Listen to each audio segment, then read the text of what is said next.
ചെല്ല്.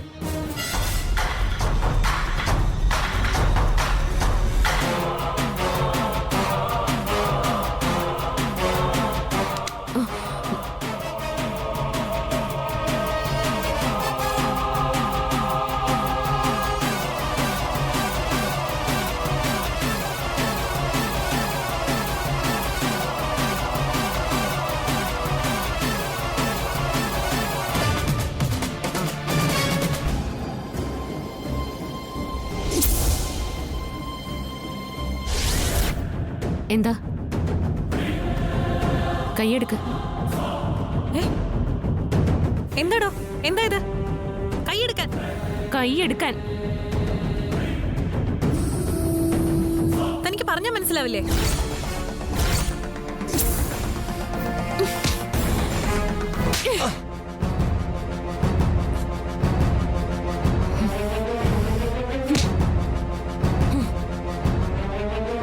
എന്താ തനിക്ക് വേണ്ടത്? സ്ത്രീകളോട് അനാവശ്യം കാണിച്ച ഇങ്ങനെ ഇരിക്കും കേട്ടോ. എന്താ എന്താ എന്താ പ്രശ്നം? ചേട്ടാ ഇവനെ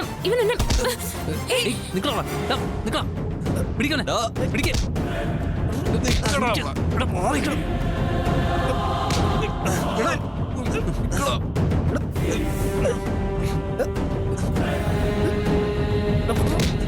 സ്ത്രീകളെ ശല്യം ചെയ്യുന്നവന്മാരെ വെറുതെ വിടാൻ പറ്റത്തില്ല സാറേ. പോലീസിനെ വിളിക്കുക സാറേ. നിക്കളവിടെ, അടങ്ങിക്കളാ, നിക്കളവിടെ.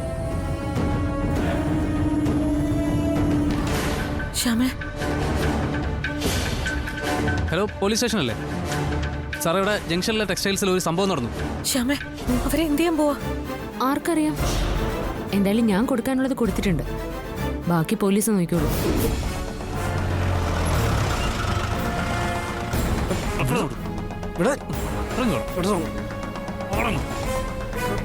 നടക്കാം.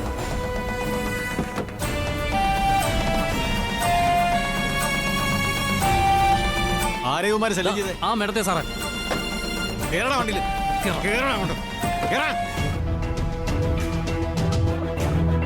പോലീസ് അങ്ങോട്ട് കേരള.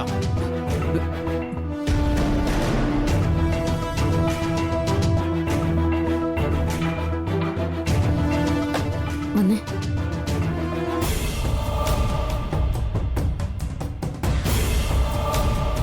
അതെ, നിങ്ങൾ രണ്ടുപേരും വണ്ടി കയറണം. നിങ്ങളിവിടെ സ്റ്റേഷനിൽ വരണം. അല്ല അത് അയ്യോ വേണ്ട. അത് വേണം. രണ്ടാളും വരണം. വണ്ടി കയറിക്കോ. സാർ ഞങ്ങൾ വരേണ്ട ആവശ്യമുണ്ടോ? വേണം, അതാ അതിന്റെ നിയമം. ശ്യാമ, ഞാൻ കൂടെ വന്നത് പ്രശ്നമാവും. അതെ, സംസാരിച്ച് സമയം കളയണ്ട. വണ്ടി കയറ്. നോക്കി നിൽക്കാതെ കയറ്. ആ കയറിക്കോ. കയറങ്ങോട്ട്.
സ്ത്രീകളെ ശല്യം ചെയ്തു. ആ രംഗം നീ മൊബൈലിൽ വീഡിയോ എടുത്തു. എന്തിനാ? പറയടാ. പറയടാ. പറയാൻ.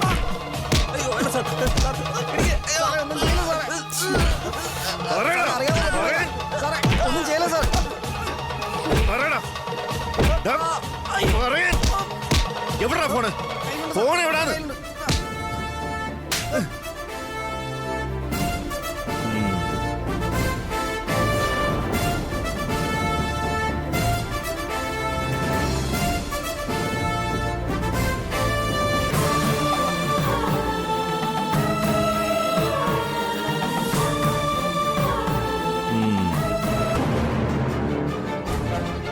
ഓ, അപ്പൊ വെറുതെ അല്ല, സെലിബ്രിറ്റിയാ.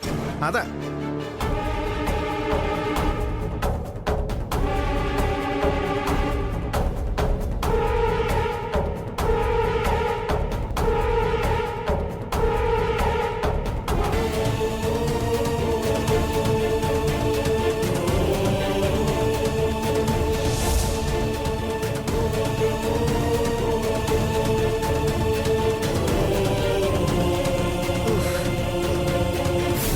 നീ ഏതാ?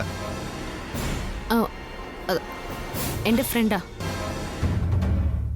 ഫ്രണ്ട്. ശ്യാമയുടെ ഫ്രണ്ട് അല്ലേ? സർ, ഞങ്ങൾ ടെക്സ്റ്റൈൽസിലെ പർച്ചേസിങ്ങിന് വന്നതാ. അപ്പോഴാ ഇവര് വീഡിയോ എടുത്തത്. നീയല്ല, ഇവള് കാര്യങ്ങൾ പറയട്ടെ.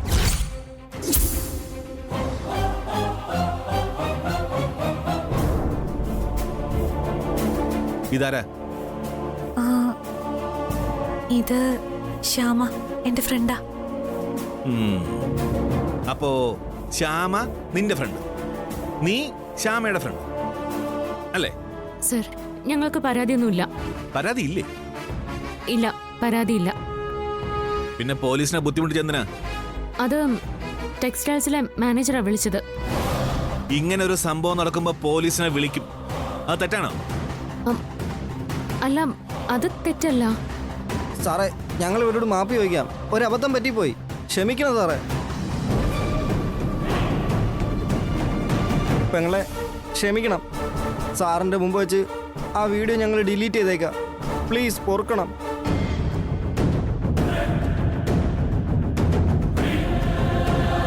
ഇനി ആവർത്തിക്കില്ല സാർ, മാപ്പ് തരണം. സർ, ഞങ്ങൾക്ക് എന്തായാലും പരാതിയില്ല.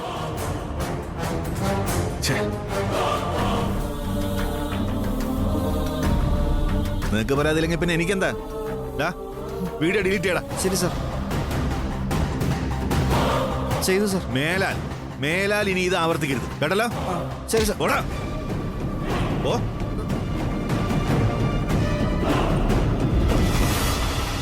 നമുക്കും പോവാം. വാ ശ്യാമേ. സർ, എന്നാ ഞങ്ങളും പോയിക്കോട്ടെ.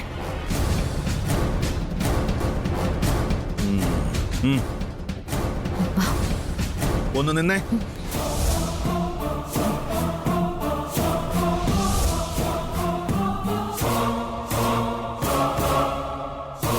ഇവളെ എവിടെയോ കണ്ടിട്ടുണ്ടല്ലോ.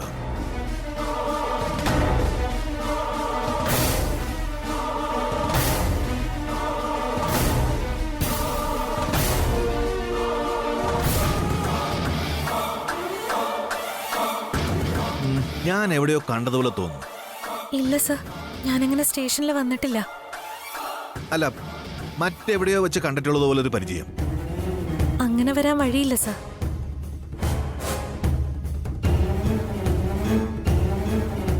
സർ, സർ, ഞങ്ങൾ പോയിക്കോട്ടെ. നിന്റെ പേരെന്താ? അത് എന്താ പേരില്ലേ? ഞാൻ പേര് പറയടി. സർ, എന്താ? സ്കൂൾ ജംഗ്ഷനിൽ ആക്സിഡന്റ്. സ്കൂൾ വാനിനെ സൂപ്പർ ഫാസ്റ്റ് ഇടിച്ചു തെറിപ്പിച്ചു. നിരവധി കുട്ടികൾക്ക് പരിക്കുണ്ട്. ജീപ്പ് എടുക്കാൻ പറയ്. എന്റെ കൃഷ്ണ, ഈശ്വര, ഞാൻ ഇങ്ങനെയാണോ നിന്നോട് പറഞ്ഞിരുന്നേ? ഇതിനാണോ ഞാൻ നിനക്ക് കാശ് തന്നത്? എന്താ ഒന്നും മിണ്ടാത്തെ? ഒടുവില് പോലീസും പിടിച്ചു. കഷ്ടം. എന്താടാ ഒന്നും മിണ്ടാത്തെ? മാഡം, ആ ശ്യാമ പെട്ടെന്ന് അങ്ങനെ പ്രതികരിക്കുമെന്ന് സ്വപ്നത്തിൽ പോലും ഞങ്ങൾ വിചാരിച്ചില്ല. ഓ, അവളുടെ തല്ലും വാങ്ങിച്ചിട്ട് ന്യായം പറയുന്നോ? എന്തിനു കൊള്ളാം നിന്നെയൊക്കെ.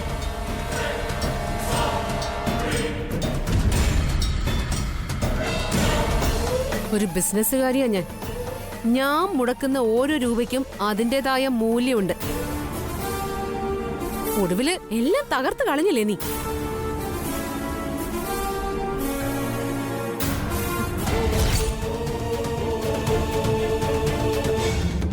നിന്നെയൊക്കെ ഞാൻ ശരിക്കും കാണുന്നുണ്ട്. ഓക്കെ,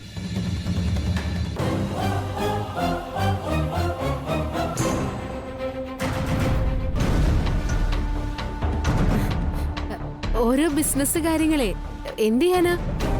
ഫോൺ വിളിയും തിരക്കോട് തിരക്ക് തന്നെ. ശരിയാ, അച്ഛനും അമ്മയും സ്വന്തം മക്കളെ പോലെ നോക്കി നടത്തിയ ബിസിനസ് പൊളിക്കാൻ ഇനിയും ഇതുപോലെ കുറെ ഫോൺ കൂടി വിളിക്കേണ്ടി വരും. സ്പൈസസ് സപ്ലൈ ചെയ്യുന്ന ആ സഹകരണ സംഘത്തിലേക്ക് വിളിച്ചതാവും. ലക്ഷക്കണക്കിന് രൂപയല്ലേ അവിടെ അടയ്ക്കാതെ നീ മുക്കിയിരിക്കുന്നത്. അതെ, നിന്റെ അച്ഛനും അമ്മയ്ക്കും ലക്ഷങ്ങളുടെ ആവശ്യമുണ്ടെങ്കിൽ അത് നേരിട്ട് പറഞ്ഞാൽ പോരായിരുന്നോ? അല്ലാതെ ഇങ്ങനെ ലക്ഷങ്ങളുടെ തട്ടിപ്പും വെട്ടിപ്പും നടത്തണമായിരുന്നോ? പറയേ. എന്റെ അച്ഛനും അമ്മയ്ക്കേ നിങ്ങളുടെ വീട്ടുകാരുടെ ഔദാര്യൊന്നും വേണ്ട. നിങ്ങളുടെ രൂപ മോഷ്ടിച്ച് അവർക്ക് കൊടുക്കാനല്ല എന്നെ പഠിപ്പിച്ച് വിട്ടിരിക്കുന്നെ.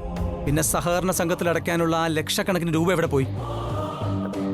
അത് കുറെ മുമ്പ് കഴിഞ്ഞു പോയ കാര്യം. എല്ലാരും മറന്നു തുടങ്ങി. ആരും എന്നെ വെറുതെ അത് കുത്തിപ്പൊക്കണ്ട. ഞാൻ പറയും, എനിക്കറിയണം. ആ ലക്ഷങ്ങളെടുത്ത് നീ എന്ത് ചെയ്തു എന്ന് എനിക്കറിയണം. നീ സത്യം പറഞ്ഞോ? ഞാൻ മാത്രം സത്യം പറയണം. അപ്പൊ ഞാൻ ചോദിക്കുന്ന ചില ചോദ്യങ്ങൾക്ക് ആരുണും സത്യം പറയേണ്ടി വരും. ഐശ്വര്യ, ഇത് ഞാൻ കമ്പനി കാര്യമാണ് സംസാരിക്കുന്നത്. നമ്മുടെ കുടുംബത്തെ ആകെ ബാധിക്കുന്ന കാര്യം. ചോദ്യത്തിന് മറുപടി പറയാതെ ഇങ്ങനെ നടന്ന് ഉരുണ്ട് കളിക്കരുത്. ബിസിനസ് ആവുമ്പോ അങ്ങനെയാ, ലാഭവും നഷ്ടവും ഒക്കെ മാറി മാറി വരും.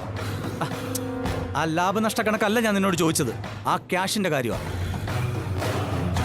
എന്റെ ഭാര്യയാണെന്നുള്ള ഒരൊറ്റ കാരണം കൊണ്ടാ അച്ഛനും ആദ്യേട്ടനും ഒന്നും ആ പ്രശ്നം കൂടുതൽ ഇഷ്യൂ ആക്കാത്തത്. പക്ഷെ അതിന്റെ നാണക്കേട് എനിക്ക് കൂടിയാ. ഇനിയെങ്കിലും നീ സത്യം പറയേ, ആ ലക്ഷങ്ങൾ എടുത്ത് നീ ആർക്കാ കൊടുത്തേ? എനിക്ക് ഉറക്കം വരുന്നു, ഞാൻ കിടക്കട്ടെ. സത്യം പറയാതെ നിന്നെ ഞാൻ വിടില്ല. സത്യം പറയാൻ, അല്ലാതെ നിനക്ക് പോവാൻ പറ്റില്ല. പറയടി, പറഞ്ഞിട്ട് പോയാ മതി. പറഞ്ഞിട്ട് പോയാ മതി. പറയില്ലേ?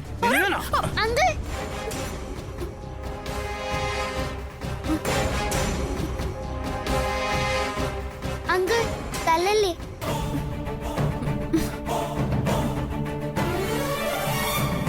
എന്താണ് നിനക്ക് ഈ ബെഡ്റൂമിൽ കാര്യം? ഇറങ്ങി പോടി.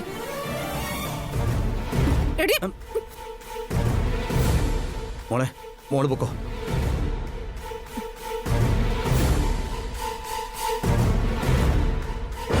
ഒരു മോളും അങ്കിളും എല്ലാം കൂടി എനിക്ക് ഭ്രാന്ത് പിടിക്കുക. നിന്റെ ഭ്രാന്ത് ഞാനിന്ന് ശരിയാക്കി തരുന്നുണ്ട്. പറയടി, ആ കാശ് എടുത്ത് നീ എന്താ ചെയ്തേ? പറയാൻ. ആ കാശ് എന്താ ചെയ്തെന്ന് പറയാൻ നിന്നെ ഞാൻ വിടില്ല. ആ കാശ് നീ എന്താടി ചെയ്തേ? പറയടി, പറയടി.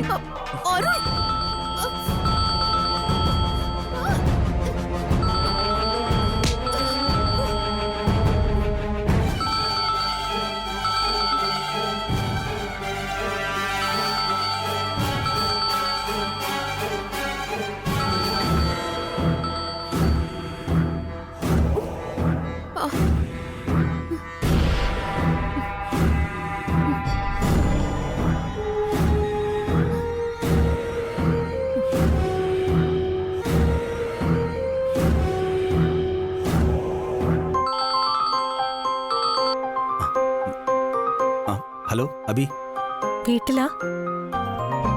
ആ അതെ, എന്താ അബി? ഞാനൊരു കാര്യം ഓർമ്മിപ്പിക്കാൻ വിളിച്ചതാ. എന്താ പറയ്. നാളെ ഓർമ്മയുണ്ടോ? ഓർമ്മയുണ്ട്. എന്നാ പറ, എന്താ വിശേഷം? ഞാൻ അത്രയേറെ സ്നേഹിക്കുന്ന ഒരു പെൺകുട്ടിയുടെ കഴുത്തില് ദൈവം സാക്ഷിയായി താലി ചാർത്തിയ ദിവസം. അതെ, വിവാഹ വാർഷിക നാളെ.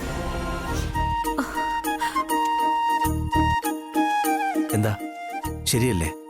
അപ്പോ അരുണ ദിവസം മറന്നില്ല? ഇപ്പോഴും ഓർത്തു വെച്ചിരിക്കുക? ശോ, എനിക്ക് വിശ്വസിക്കാൻ പറ്റുന്നില്ല.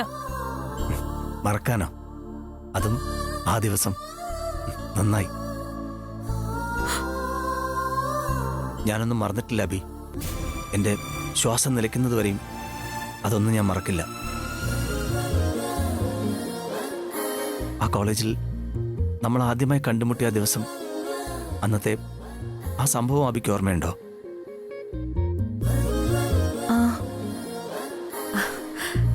ഞാൻ കോളേജിൽ ആദ്യമായിട്ട് വന്ന ദിവസം റാഗിങ്ങിന്റെ പേരിൽ എന്നെ എന്റെ ഫ്രണ്ട്സിനെയും കുറെ ചെക്കന്മാർ തടഞ്ഞു നിർത്തി. അവരുടെ അടുത്ത് നിന്ന് എന്നെ എന്റെ ഫ്രണ്ട്സിനെയും രക്ഷിച്ച ആ ചുള്ളൻ ചെക്കനെ ഞാൻ ശ്രദ്ധിച്ചിരുന്നു.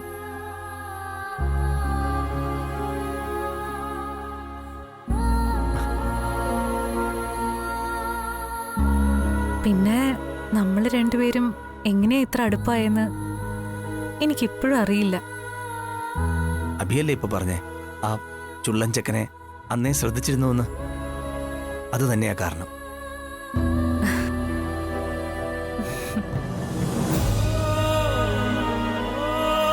എല്ലാം ഇന്നലെ കഴിഞ്ഞ പോലെ തോന്നുക. എന്തായാലും ശ്രീകുട്ടിയുമായിട്ട് നാളെ ഞാനവിടെ ഉണ്ടാവും.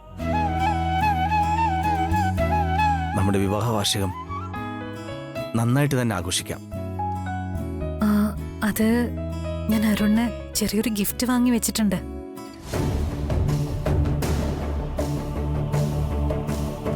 ഗിഫ്റ്റോ? അതെന്താ? പറയേ, കേക്കട്ടെ. അത് അബി പറയബി, എന്ത് ഗിഫ്റ്റാ? ഗിഫ്റ്റോ? അത് ഇവിടെ വരുമ്പോ കണ്ടാ മതി. ഈ പെണ്ണുങ്ങളുടെ ഒരു കാര്യം എങ്ങനെയാ? എന്തിനും ഇതുപോലെ വലിയൊരു സസ്പെൻസ് ഇടും.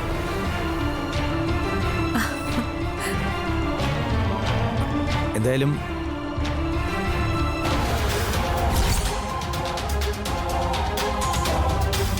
ഞാൻ പിന്നെ വിളിക്കാം. ശരി.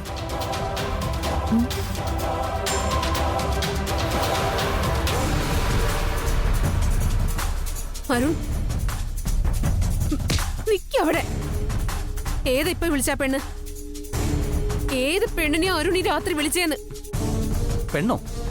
നീ ഒന്ന് പോയേ.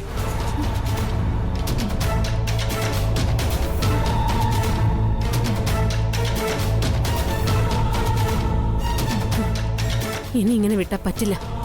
അച്ഛനമ്മയും കാണട്ടെ. അരുണിന്റെ ഈ സ്വഭാവത്തിന് ഇന്ന് തന്നെ ഒരു തീരുമാനം ഉണ്ടാവണം.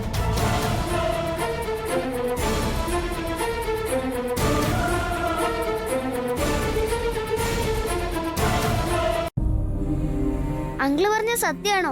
നാളെ നമ്മൾ എന്റെ അമ്മയുടെ അടുത്ത് പോവാ. അങ്ങനെ അങ്കിള് മോളോട് കള്ളം പറയോ?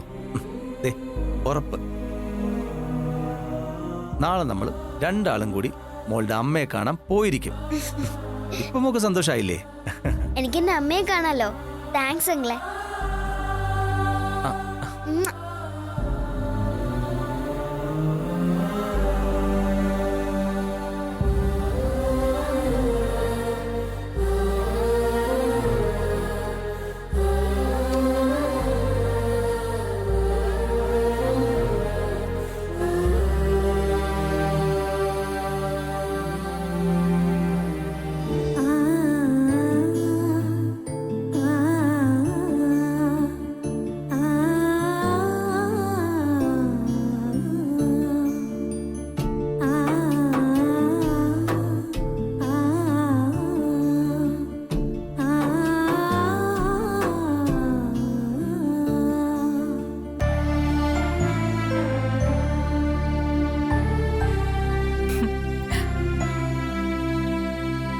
ശ്യാമ പറഞ്ഞത് ശരിയാ.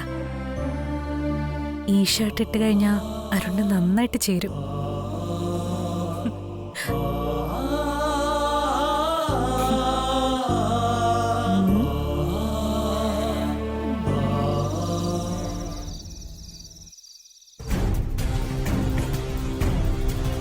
കമ്പനിയുടെ പ്രവർത്തനങ്ങൾ ഈ രീതിയിൽ മുന്നോട്ട് തുടരാൻ പറ്റില്ല. നമ്മൾ ഈ കാര്യം തന്നെ പലതവണ ചർച്ച ചെയ്തിട്ടുള്ളതാണ്. അതിന് വ്യക്തമായൊരു സൊല്യൂഷൻ ഇതുവരെ കണ്ടിട്ടുമില്ല. അബ്രോഡിൽ നിന്നല്ല ധാരാളം ഓർഡർ ഉള്ളതാ. നമുക്ക് നിലവിലുള്ള മെഷീനറീസ് ബൾക്കായ ഉൽപാദനത്തിന് തികയുന്നില്ല എന്നൊരു പ്രശ്നമുണ്ടല്ലോ. അതിന് ഞാൻ തുടക്കത്തിൽ തന്നെ ഒരു നിർദ്ദേശം വെച്ചിരുന്നു. കുറച്ച് മിഷനറീസ് കൂടി ഇമ്പോർട്ട് ചെയ്യണം. ഇപ്പൊ തന്നെ കമ്പനി തികച്ചും ലോസ് നിൽക്കുക. ഈ ഘട്ടത്തിൽ ആ തീരുമാനം പോസിബിൾ അല്ല. പിന്നെ പ്രോഡക്റ്റിന്റെ ഉൽപാദനം വർദ്ധിപ്പിക്കാൻ നമ്മൾ എന്താ ചെയ്യേണ്ടത്? അതിനൊരു വഴിയുണ്ട്. നാളെ ബാങ്ക് ജപ്തി ചെയ്ത കുറെ മെഷീനറീസിന്റെ ലേലം നടക്കുന്നുണ്ട്. മാന്യമായ തുകയ്ക്ക് നമുക്കത് ലേലത്തിൽ പിടിക്കാം. എന്തു പറയുന്നു? അത് നല്ലൊരു ഐഡിയ. ശരിയാ. അപ്പൊ പുതിയ മെഷീനറീസ് ഇമ്പോർട്ട് ചെയ്യുന്നതിന്റെ കോടികൾ നമുക്ക് ലാഭിക്കാം. എന്നാ ആദി, ഇന്ന് തന്നെ ജപ്തി കിടക്കുന്ന മെഷീനറീസ് നീ ഒന്ന് കാണണം. അതിന്റെ ക്വാളിറ്റി ചെക്ക് ചെയ്യണം. നമുക്ക് പറ്റുന്നതാണെങ്കിൽ നമുക്ക് നേടിയെടുക്കാം. എന്താ? ശരി അച്ഛാ.